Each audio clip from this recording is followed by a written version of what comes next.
こんにちは。ゼロから行政書士第20回です。前回まで行政手続法を学び終えました。今日は行政不服審査法に入ります。処分に不服があるとき、行政に対してやり直しを求める仕組みです。第1シリーズ最後のテーマとしてしっかり仕上げていきましょう。第20回はその全体像をまず掴んでいきましょう。まず、行政不服審査法とは何かを確認します。これは行政の処分などに不服があるとき、不服を申し立てる制度です。目的は簡易で迅速かつ公正な手続によって国民の権利利益を救済することです。裁判所に訴えるより費用もかからず手軽に使えるのが特徴です。書面のやり取りが中心で時間も比較的短くて済みます。合わせて行政の適正な運営を確保する狙いもあります。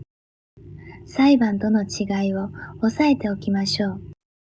不服審立ては行政機関に対して行います。これに対して裁判は裁判所に対して行います。そして不服審立てでは違法だけでなく不当も争える点が大きな特徴です。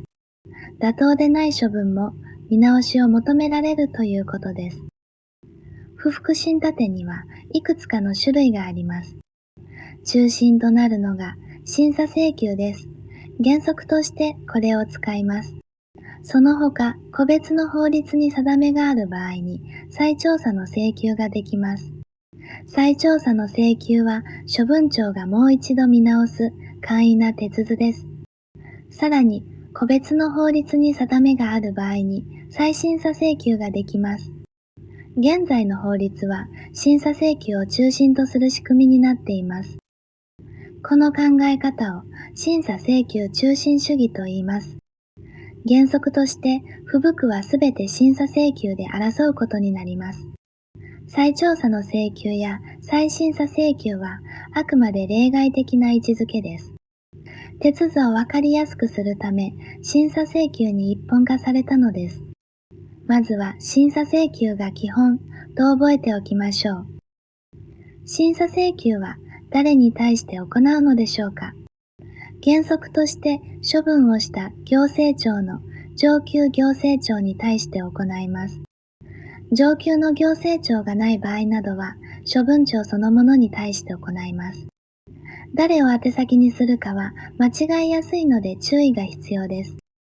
上級庁があるかどうかで宛先が変わると覚えましょう。審査請求には期間の制限があります。原則として処分があったことを知った日から一定の期間内に行う必要があります。この期間を過ぎると原則として審査請求はできなくなります。ただし正当な理由があるときは例外も認められ、正確な期間は必ず条文で確認してください。審査請求の公正さを支える2つの仕組みがあります。1つ目は審理員です。審査庁が指名し、審理手続を主催します。審理員にはその処分に関与していない職員が選ばれます。自分が関わった処分を自分で審理してはいけないからです。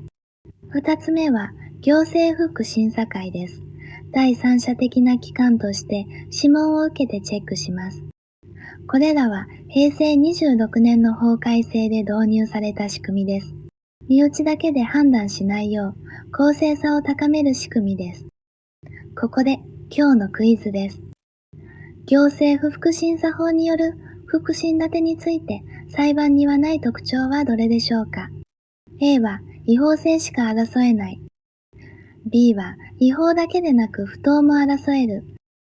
C は裁判所に対して申し立てる。少し考えてみてください。正解は B の違法だけでなく不当も争えるです。行政機関に対して不当も含めて争える点がポイントです。今日のまとめです。行政不服審査法は行政に対する簡易で迅速な救済の仕組みです。不服審立ては審査請求を中心とし、再調査や再審査は例外的です。そして審理員と行政不服審査会が審理の公正さを支えます。違法だけでなく不当も争えるという点も忘れないでください。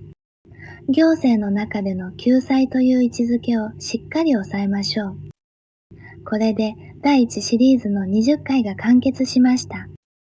次のシリーズでは行政不服審査法の続きや行政事件訴訟法に進みます。審理手続や処分性、原告的確などを学んでいきます。ここまで学習を続けてこられた自分をぜひ褒めてあげてください。高評価とチャンネル登録でこれからも一緒に頑張りましょう。